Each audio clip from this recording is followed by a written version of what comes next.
Alright, so this week we are going to be installing our water tanks in our plumbing system. We've gotten our tanks from a company called Aqua Armour, and they're an Australian-based company. Yeah, so I'll just run you through what we've got here. So we've actually got 3 60-litre water tanks for fresh water, so that's going to be 180 litres of fresh water. We've also got a 60-litre grey water tank as well. We've got a Seaflo water pump, which is 11.3 litres per minute, so that's more than enough. And then we've got the hoses and the fittings that we need as well. So yeah, so the way we're going to be setting these up, we're going to interconnect them, the freshwater tanks, so they can fill and drain simultaneously. But yeah, that way it can kind of act as one big water tank, and yeah, it's just a better way to do it in our opinion. There's a couple of different ways you can actually install the tanks themselves. You can either make up a couple of brackets like I have here and bolt them through the floor. Otherwise, if you have some stuff in the way, we have a few things we've installed that we're going to make it hard to do that with one of these tanks. We're going to make up a little bracket to go and bolt under the bus. Yeah, the team at Aqua Armour have been super helpful, giving us heaps of tips and tricks on how to install our plumbing and our water tanks. So if you have any questions, contact the team. They're always happy to help. Yeah, they're very experienced, so yeah. We'll get into it anyway and yeah, install it. So when you install the fittings, there's 2 ways you can do it. You can either use thread tape or thread sealant. We're going to use thread tape for most of these. And also, because these tanks are going to be bolted up hard against the bus floor underneath, you need to make sure you get the breathers in first because you won't be able to get them on later.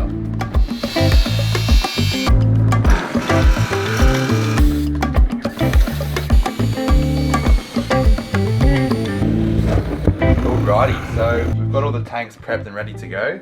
I'll just give you a quick run through of what's happening here.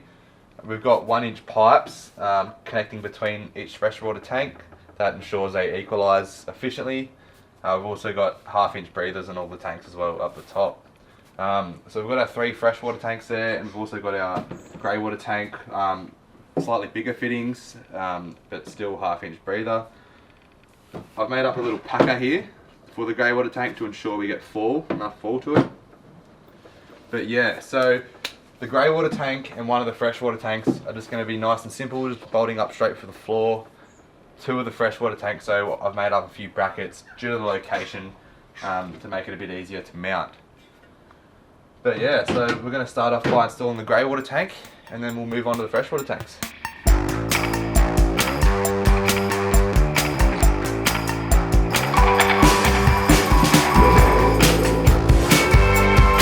So I've got underneath and marked the holes out, now I'm just drilling them from the top.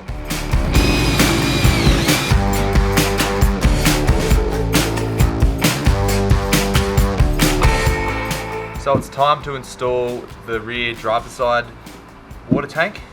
This one will be pretty simple. I've just had to make up a bracket here because it's going to go directly under our gas bottle compartment. So what I've done is I've got some steel angle, and I've drilled 2 holes at the end here.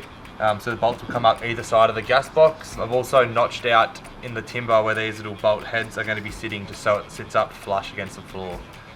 Yeah, so we'll get this one in now.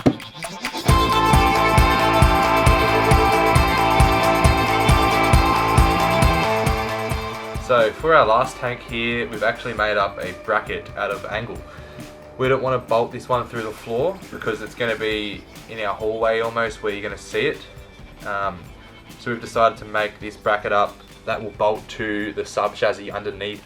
So this will sit over the top like this and bolt to the tank, and then we're going to have high tensile bolts from each side of it bolting into the sub chassis. So yeah, that's just another way to do it.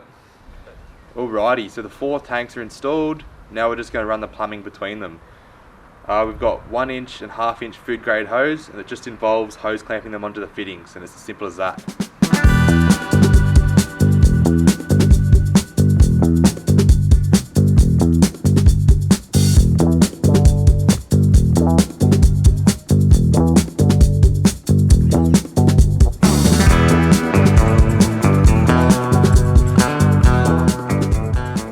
So we decided to go with crimp connections for the water pump.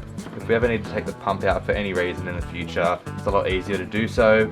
It's also way better for fault finding as well. So I'm just going to tape them up nice and firmly so they're out of the weather underneath there, nice and protected. Alright, so I've decided to mount the water pump up underneath the spare tyre so that can kind of protect it from dirt and stones and things like that. But yeah, so I'm just gonna get it up there now, and we're pretty much all done.